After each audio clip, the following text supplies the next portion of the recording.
Hi everyone, Jack here. Before the episode starts, I just want to take a moment to thank some of our patrons for supporting us.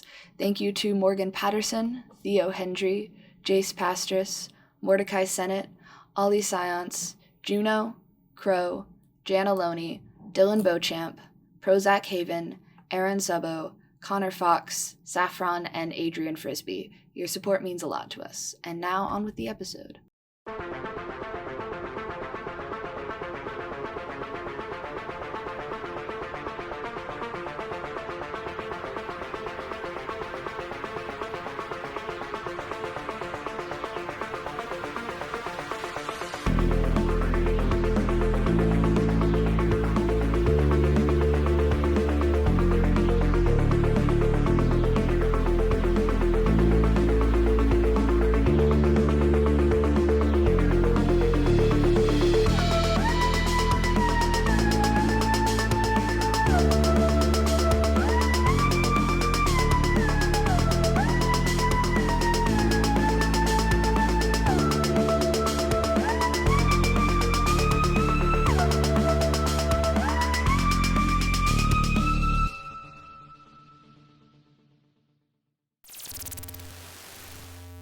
Hey, boss man. I was wondering if you see my tools around here.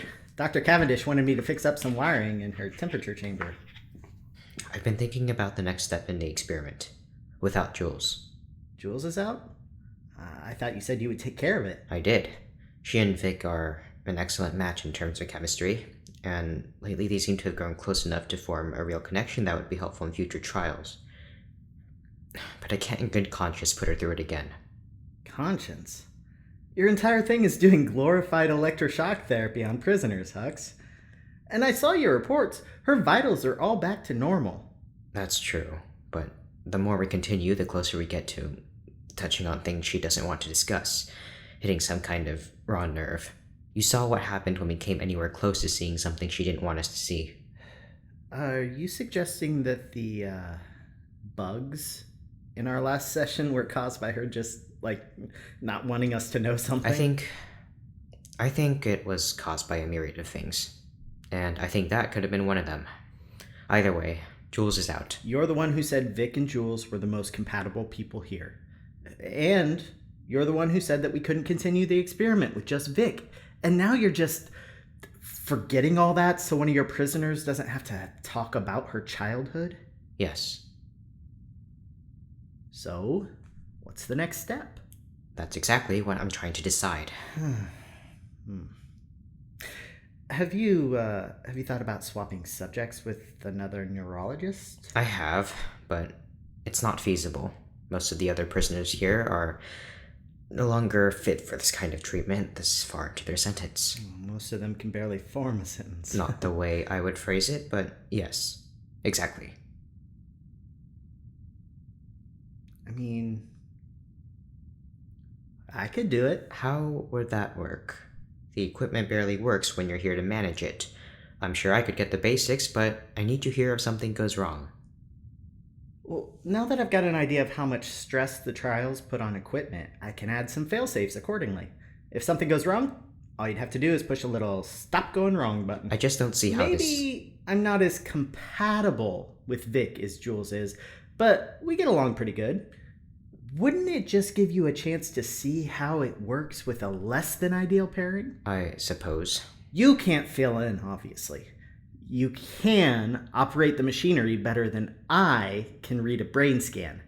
And it might jeopardize the professional relationship you have with Vic. That's true, but I feel like there has to be another option. There's always Hugo. Fine.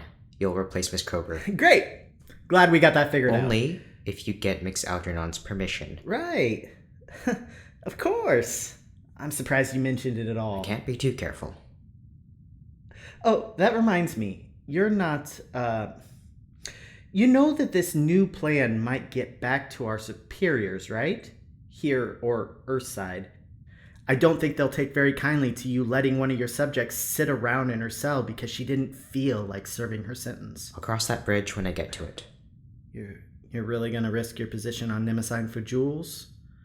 Your chances of getting your career back? It has far more to do with my personal ethics than it does with Jules, but Yes. All right, Hippocrates. I'll talk to Vic, get his confirmation. They're gonna get the full force of my Midwestern charm. What about you, Dr. Cain? Don't you have any reservations about Mr. Algernon potentially having full access to your memories? Not really. It's not much about me that y'all don't already know.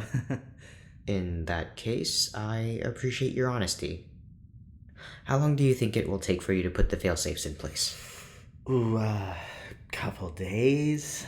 I'll have to get some supplies together. Of course. I'll take the time to regroup, plan my new course of action, talk to Vic, and make sure you record any changes you plan on making. And turn that off. Can do, boss.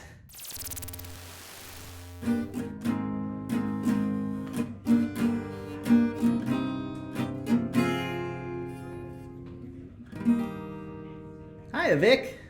Cain? Huxley wanted me to talk to you about the next step in the experiment. What about it? Jules is out for good. All those walls up in her brain are making it a little too risky for both of you. At least I think that's why. So I'm taking her place. But Hux wants to know if you're okay with it before it actually moves forward. You know, I may not have any kind of engineering degree, but as a mechanic, I'm pretty sure you have to be awake to operate machinery. Well, I'm making all the equipment Huxley-proof. Even when it malfunctions. We'd be safe.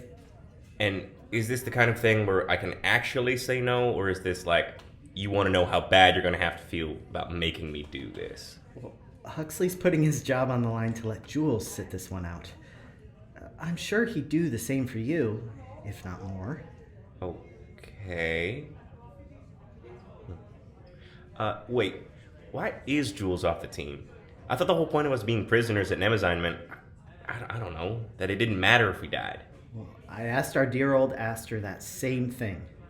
In between all the ranting about ethics, it sounds like he just really wants this thing to work. To send it back to Earth, to get his work published. Get back to a nice, non-prison-y job. Throw in a Nobel Prize or something while he's at it. And it's hard to make progress when half your testing pool is hell-bent on making the experiment impossible to complete. So it's just, efficiency. This was the only way we could keep it going. It's not anybody's first choice.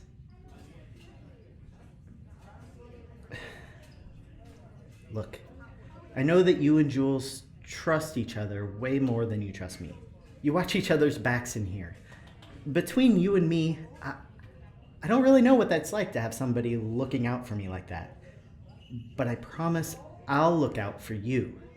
I just want to do my part in this experiment because I think it can make a difference. A real difference. I mean, how many opportunities like this come along? I don't know, Cain. Will you at least think about it? Sure. I'll think about it. Thanks, Vic. I'll see you around. Engineer's log number 9? Never mind. I don't even remember if I give these things numbers.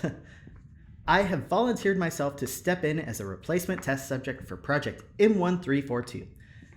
Obviously, this has its risks. Dr. Huxley, my project leader, has some concerns with operating such new technology without his trusty tech guy. But I plan to build several failsafes into the wiring before I go under. Something to prevent a repeat of our last trial.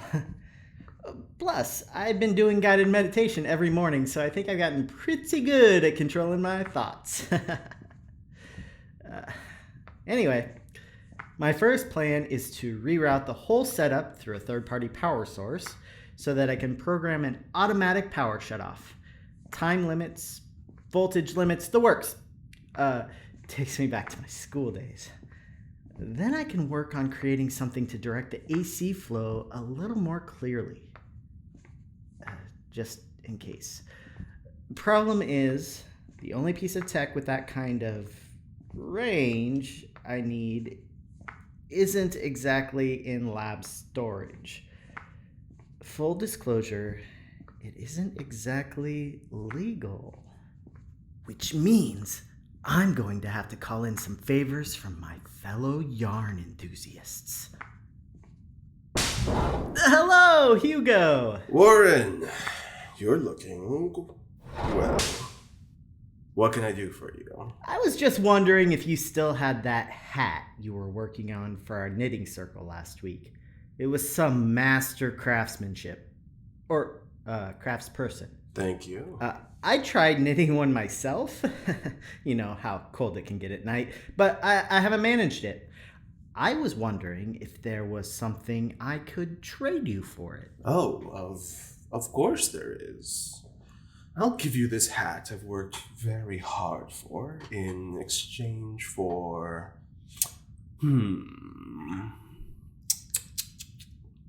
Let me think. I know. The blueprints to the ship. Good one, Highsmith.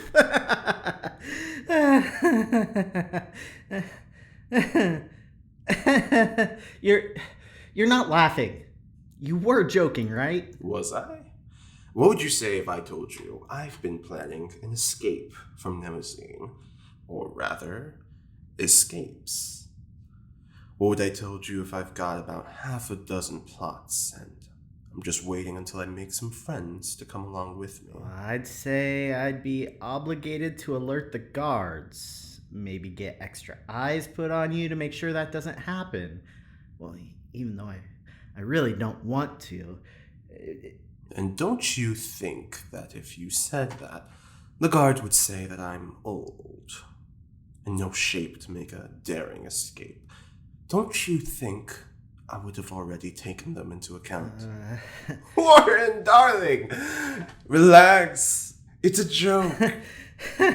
Good, because I don't think it would be a fair trade to give you blueprints for a hat. Okay, but what if I need them for emergencies? What kind of emergencies? We've got fire extinguishers and backup generators like you wouldn't believe up here. Well, we could be hijacked by a foreign species and taken to their home planet to be used as incubation for their egg babies. Really, Hugo? Aliens? That the best you got? I've been watching a lot of science fiction soap operas lately, and at this point I'm fairly convinced that anyone who ventures into space is in real danger of becoming an incubator. I don't think I can get you those blueprints. Perfectly fine. I don't really need them. I already know the layout. I just wanted to cross-reference a few things. Of course you do, Hugo. You sound like you don't believe me. I'm offended. Well, I believe you. Besides, it was just a joke, right? You're not getting the hat. What about, instead of blueprints, I get you a box of green ration bars? How dare you even insinuate that I enjoy that freeze-dried sludge? 2 boxes and you have a deal. Great. But you're still not invited to my escape party. Yeah, works for me. Pleasure doing business with you. Same to you. Hey, Edmund. Warren! What are you, what you up to? I'm just supervising the rec room, you know, God stuff. Right. Well, I brought you a gift. I know you've been talking to the folks in inventory about needing a new hat, so I had one commissioned for you. Really? Can I have this? Wow, this is great. No one ever thinks about how cold space is, and it's like, you know, I thought you were coming over here because you needed a favor or something. Yeah. About that. Yeah, I thought so. Always with the favors. Hey, Yvonne! I told you! That's why he was coming over! Looks like you owe me $20! I need an hour free grain hall pass for Vincent. For any time she wants. You're kidding! You know I'm gonna have to explain that to Dr. Cavendish. I know, but I'll take all the fallout from her, I promise. I just need something from Vincent for my boss, and I don't have any other bargaining chips. And Dr. Huxley... Okay, you still owe me one next time. Well, deal. Thank you so much.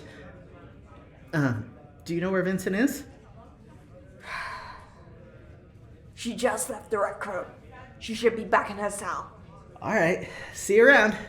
Thanks again. I have no idea what you're talking about. Come on, Vince. Vinny, it's me. It's Vincent. I know for a fact that Hugo gave you a generator for the computer you built so it wouldn't be detected by a ship's sensors. I know that it's unlisted and that the capacity has been modified. You can't prove that. Come on now. They're always going on about how they can get anything in here. Getting you that generator is their pride and joy. You're not in any trouble, I promise. I just need to borrow it for a couple weeks, just until I finish up for a couple tests with Dr. Huxley. I'm going to try to get my hands on another one for the future, but Hux is really pushing the time. I still don't... How about this? I talk to the guards, tell them to give you an hour hall pass. Whenever you want. Whenever I want? Yup. You're lying. Dr. Cavendish would never allow that. No, trust me. It's all been taken care of, I promise. Would I lie to you? Probably. You're not a test subject. You have nothing to gain from doing favors or trading things. You've probably got a long con going on, and you've convinced everyone that you're some kind of doting idiot as a part of it. Doting idiot? But, on the off chance you're not lying, I want 2 hours. Done. Thank you so much, Vincent. You have no idea how much you just helped me out. Just keep this under wraps. I don't want anyone knowing that I helped you. No problem. They don't really think I'm an idiot, do they? Leave. Okay, sorry. I'm gone. Glad I didn't have to resort to blackmail. It's no good burning a bridge you're standing on. Oh, has this been on the whole time?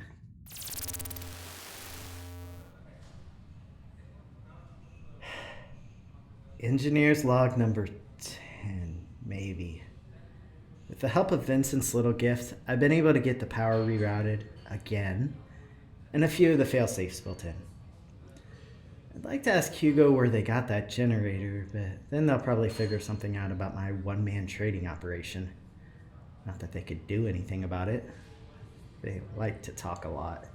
I'd rather not have word spread too far. Anyway, all I need now is permission from Vic to go forward with the trials. Hopefully, I'm going to get that as soon as I finish this delicious meal of rehydrated something. You think they'd give the science staff better food than the prisoners? Oh well. Cain out.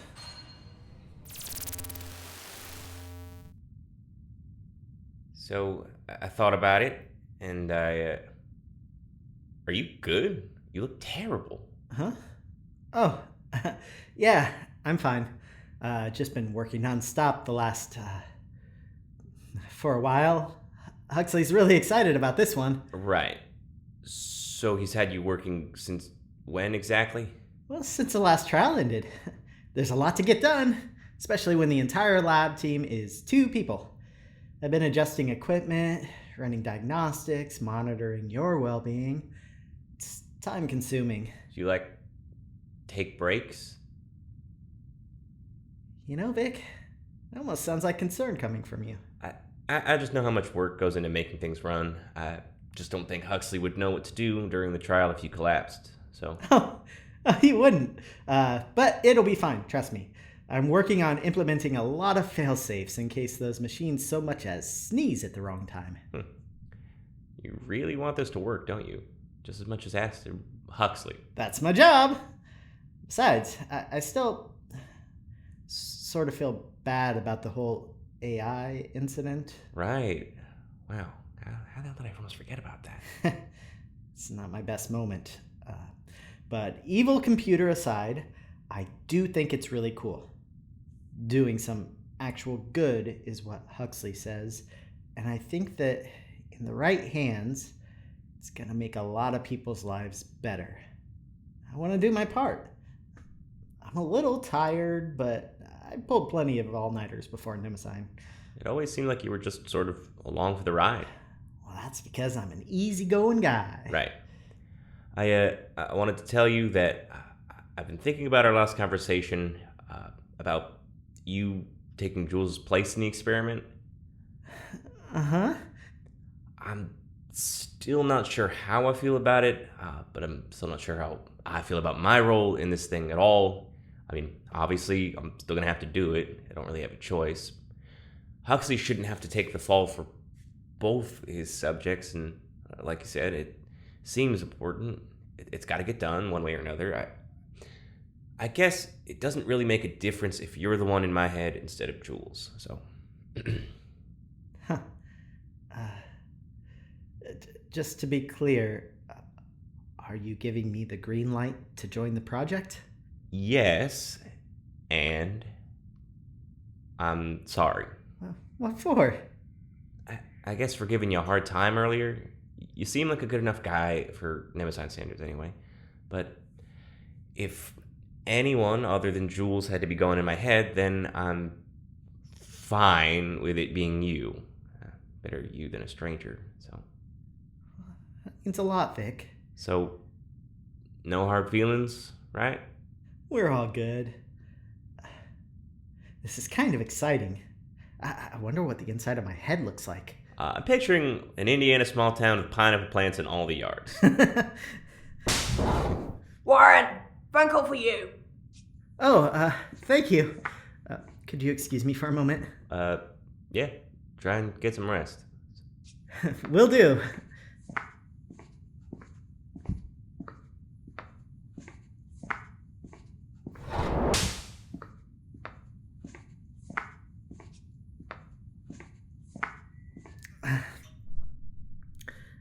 Hello? Yeah, it's me. Actually, I think I'm making a lot of progress on project. No, there's still a little trouble in that department. Huxley's got some connections down in your department. He says he's going to give the research directly to them. Non-profits or some shit like that. Hey, I didn't say I couldn't fix it. I have my ways. I'm from Jersey. You don't think I have my ways? Okay. I'll talk to you then. Bye-bye. Oh, god damn it.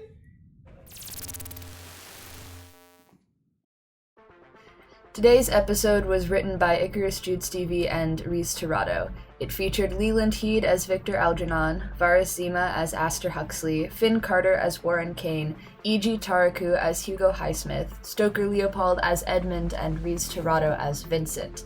Our editor is Stoker Leopold, and our music is by Sloan Van Dyke. If you like what we do here at Brainrot and you'd like to follow us on social media, subscribe to our Patreon, or make a one-time donation to our fundraiser, the information will be linked below. Thank you for listening.